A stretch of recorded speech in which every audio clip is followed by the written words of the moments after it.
හැමෝටම මේ මගේ පිටිපස්සෙන් තියෙන්නේ සාමාන්‍ය කෝච්චියක් නෙවෙයි. මම එහෙම කියන්නේ ඇයි? ඔයාලා දන්නවා දැන් මේ දවස් ටිකේම කතා වුණා කෝච්චියක් මහපාරේ අරගෙන යනවා කියලා, කෝච්චි එන්ජින් එකක් අරන් යනවා කියලා, පෙට්ටිය අරන් යනවා කියලා. මේ තමයි මහනුවර දුම්රිය ස්ථානයේ ඉඳලා පේරාදෙණිය දුම්රිය ස්ථානයට මහපාරේ අරන් ආපු කෝච්චි එන්ජින් එකයි ගාඩ් පෙට්ටි දෙකයි සරලවම කියනවා නම්. හැබැයි දැන් මේ මම ඉන්නේ කොහෙද? දැන් මේ ඉන්නේ කඩුගන්නාව දුම්රිය ස්ථානයේ. දැන් මාස 7යි දවස් 13කට විතර පස්සේ ඔන්න දෙයියනේ කියලා. ඒ කියන්නේ දිට්වා ව්‍යසනයෙන් පස්සේ ඔන්න අද තමයි මෙන්න මේ විදිහට කෝච්චියක් රේල් පාරේ ආවේ. ඉතින් එක එක්කෙනාගේ විවිධ මත ගොඩක් තිබ්බා. මෙහෙම මහා පාරේ කෝච්චියක් අරන් ගිහලා මෙන්න මේ වගේ දෙයක් කරන්න යන්නේ, මේ වගේ දෙයක් කරන්න යන්නේ කියලා විවිධ අදහස් තිබ්බා. මේක පේරාදෙණියට අරන් ඇවිල්ලා මේක බදුල්ල පැත්තට දුවන්න දාන්න යන්නේ කියලා තිබ්බා. නැත්තම් මේ බලන පැත්තෙන් යන්න බෑනේ කොළඹ කැල්ලනේ තියෙන්නේ කියලා කිව්වා. විවිධ අදහස් තිබ්බා. අද අපි ලෑස්ති වෙන්නේ ඇයි මේ කෝච්චි එන්ජින් එකයි ගාඩ් පෙට්ටි දෙකයි මහා පාරේ අරගෙන ආවේ පේරාදෙණිය ස්ටේෂන් එකට මොකක්ද කරන්න යන්නේ කියලා පොඩි විස්තර ටිකක් කියලා ඔයාලව දැනුවත් කරන්න.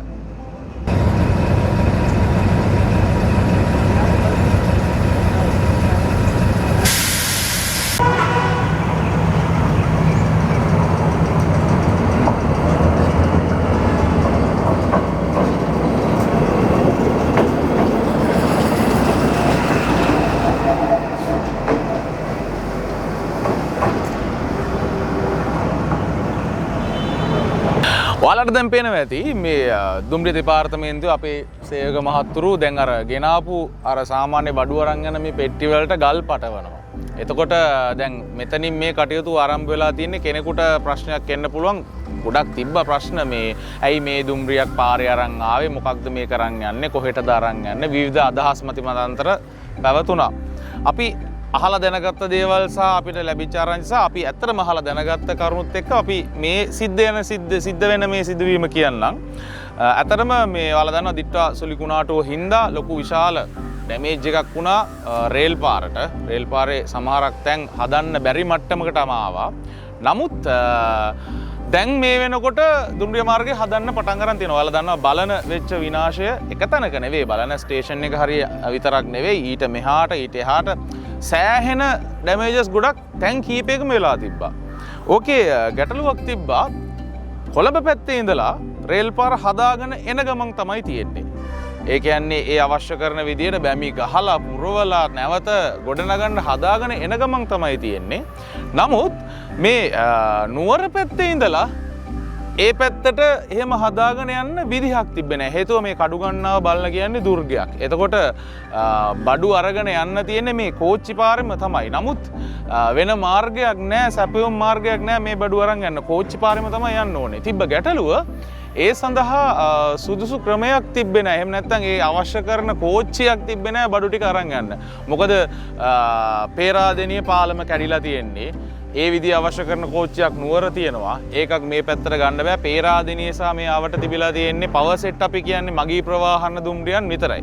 එතකොට ඒ අවශ්‍ය කරන විදිහේ දෙයක් ගේන්න ඕනි හින්දා අර පේරාදෙණිය කළු පාලම කැඩිලා තියෙන හින්දාත් ඒක හදන්න කල් යන හින්දාත් මෙහෙම එක පැත්තකින් හදාගෙන එනකොට මේක තවත් විශාල කාලයක් ගත වෙන හින්දාත් තීරණයක් කරන් තිබ්බේ මේ කෝච්චි එන්ජිමයි අර ගාඩ් පෙට්ටි දෙකයි කොහොම හරි මහපාරේ අරන් ගිහිල්ලා පේරාදෙණියෙන් බාගෙන ඒ අවශ්‍ය කරන විදියට බඩු අරන් යන්න පුළුවන් කොටස් අවි කරගෙන කඩුගන්නාව බලන දුර්ගයට රේල් පාර දිගේ මේ කෝච්චි පෙට්ටිවල ගල් අවශ්‍ය කරන අමුද්‍රව්‍ය අරන් ගිහිල්ලා මේ පාර හදන එක ඉක්මන් කරන්න. සරලවම කිව්වොත් ඔන්න ඕක තමයි කතන්දරේ වෙලා තියෙන්නේ.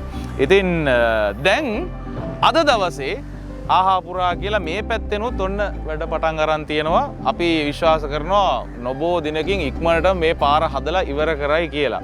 ඉතින් අද මාස 7යි දවස් 13ක් 14ක් වගේ මට මතක විදිහට මම එහෙම කියන්නම්. ඒ වගේ කාලෙකින් තමයි මේ විදිහට කෝච්චියක් කඩුගන්නාව දක්වා කිසිම ගැටලුවක් නැතුව ආවේ පේරාදෙණිය ඉඳලා හරි.